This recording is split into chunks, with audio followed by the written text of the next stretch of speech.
Magandang umaga mga kamars! Ayan, samahan nyo nga pala akong magluto tayo ng shakshuka.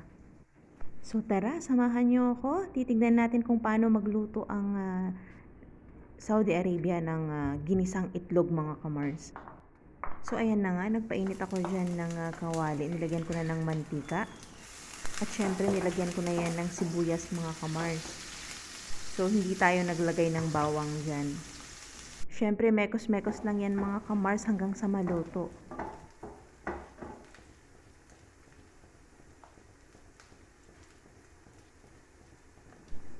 At ayan na nga, naghiwa ako dito ng kamatis mga kamars. Syempre lalagyan natin yan. So kung napapansin nyo, hindi ako naglagay ng bawang mga kamars, sibuyas at kamatis po. Dahil nga medyo maarte sila sa amoy ng bawang.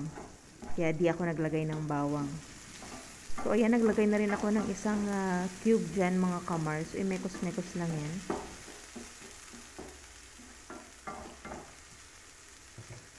At syempre naglagay na ako dito ng itlog mga kamars. Depende sa inyong mga kamars kung gusto nyo 10. Basta 7 lang yung nilagay ko. Charot! At kung nalagay na natin yung itlog mga kamars, syempre maglalagay na tayo ng mga spices. So ayan na nga, naglagay lang ako dyan ng black pepper, cumin powder, syempre, huwag niyong kalimutan yan.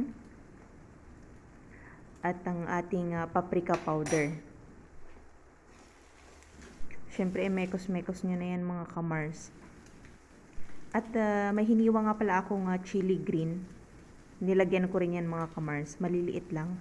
At saka coriander leaves. So, depende sa inyo kung gusto nyo parsley or coriander. Yung dalawang yun pwede dyan, pero ang ginamit ko dito coriander mga kamars. Madali lang pala siya, pero tiyak masarap mga kamars. Charot! Thank you for watching!